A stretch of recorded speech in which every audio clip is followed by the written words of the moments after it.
Explosion nucléaire. Que faire si Israël et l'Iran déclenchent l'impensable? Le monde vit une époque d'incertitude géopolitique extrême. Les tensions entre Israël et l'Iran, deux puissances régionales aux intérêts profondément opposés, atteignent un niveau critique.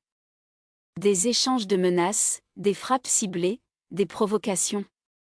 Et désormais, le spectre de l'arme nucléaire n'est plus seulement un outil de dissuasion, il est devenu une possibilité.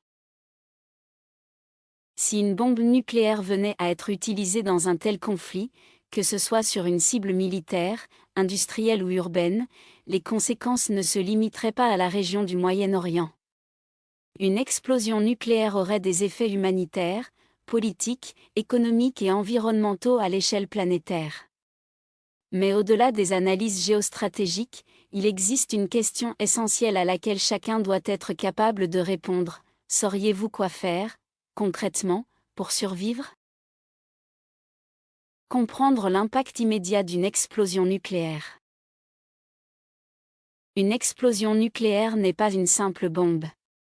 C'est une libération massive d'énergie sous plusieurs formes mortelles. 1. L'onde de choc, un souffle supersonique qui détruit tout sur son passage dans un rayon de plusieurs kilomètres. Bâtiments, véhicules, êtres vivants.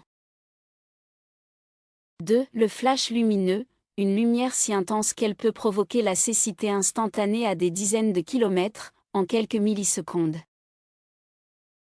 3. La chaleur, une température de plusieurs milliers de degrés, capable de provoquer des brûlures graves, voire mortelles, sur les personnes exposées à l'extérieur.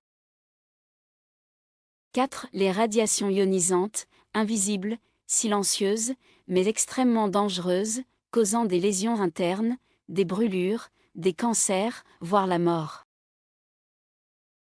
5. Les retombées radioactives, poussière contaminée projetée dans l'atmosphère qui retombe sous forme de pluie noire quelques minutes à quelques heures après l'explosion. Elle contamine les sols, les toits, les vêtements, l'eau. Les bons réflexes dans les premières secondes. En cas d'explosion nucléaire, les toutes premières secondes sont cruciales. Vous n'aurez pas le temps de réfléchir, seulement celui d'agir. Si vous voyez un éclair lumineux intense à l'horizon, ne le regardez pas. C'est probablement une détonation nucléaire. Jetez-vous immédiatement au sol, derrière un muret, un mur ou un obstacle. Protégez votre tête avec vos bras, ouvrez légèrement la bouche, cela évite que vos tympans éclatent à cause de la pression. Si vous êtes à l'intérieur, éloignez-vous des fenêtres. La lumière précède l'onde de choc de plusieurs secondes. Ensuite, les vitres explosent violemment. Ne tentez pas de fuir dehors, le souffle arrive très vite, puis viennent les retombées radioactives. Se protéger après l'explosion.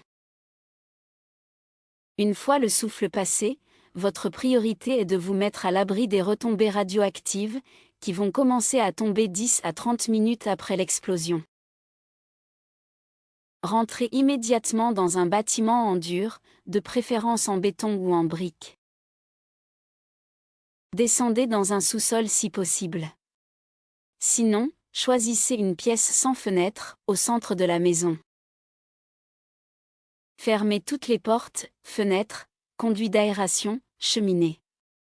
Isolez-vous hermétiquement de l'extérieur. Si vous avez été exposé à l'extérieur, retirez vos vêtements, placez-les dans un sac plastique fermé.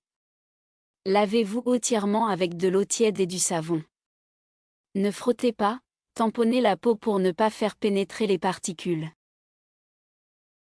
Restez confiné, combien de temps? Les retombées radioactives sont les plus dangereuses dans les 24 à 72 heures suivant l'explosion. Vous devez donc rester à l'intérieur, sans sortir, pendant au moins 3 jours, idéalement une semaine. Écoutez les radios à pile ou à manivelle, captez les messages d'urgence des autorités. Ne consommez aucun aliment ou boisson exposé à l'air libre au moment de l'explosion. Ne quittez votre abri que si les autorités le recommandent ou en cas de danger immédiat, incendie, effondrement, etc. Se préparer en amont, le kit d'urgence nucléaire.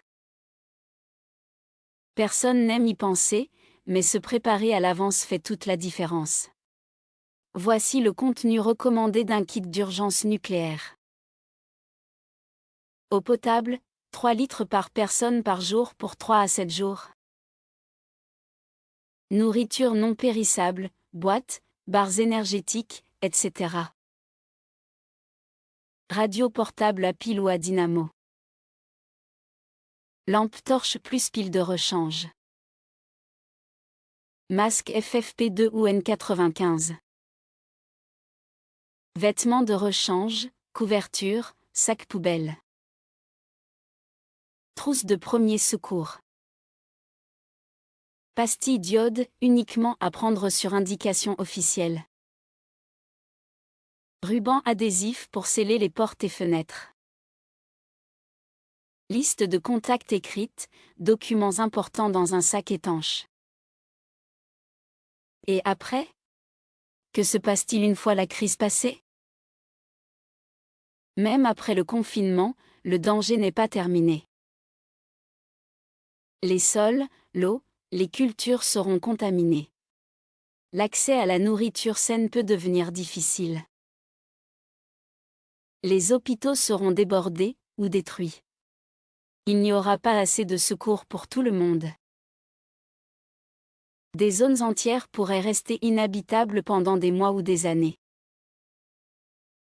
Les réseaux de télécommunications, d'électricité, d'eau potable pourraient être hors service. Il faudra alors apprendre à vivre en autonomie partielle, avec peu de ressources, dans un environnement incertain. C'est pourquoi l'anticipation, la connaissance et la préparation mentale sont tout aussi importantes que les équipements. Conclusion, espérer le meilleur, se préparer au pire. Nous ne souhaitons évidemment jamais voir une guerre nucléaire éclater.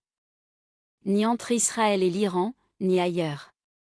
Mais l'histoire a montré que ce qui paraît impossible un jour peut devenir réalité le lendemain. Le meilleur moyen de résister à la peur, c'est d'être informé. De savoir quoi faire. De s'organiser. De parler avec ses proches. De prévoir un plan. De stocker un minimum de ressources vitales. Parce que si un jour le pire devait arriver, ce ne seront pas les plus forts ou les plus riches qui survivront, mais les plus lucides, les plus calmes et les mieux préparés. Partagez cette vidéo avec ceux que vous aimez. Préparez-vous sans paniquer. Car dans une crise nucléaire, chaque seconde compte.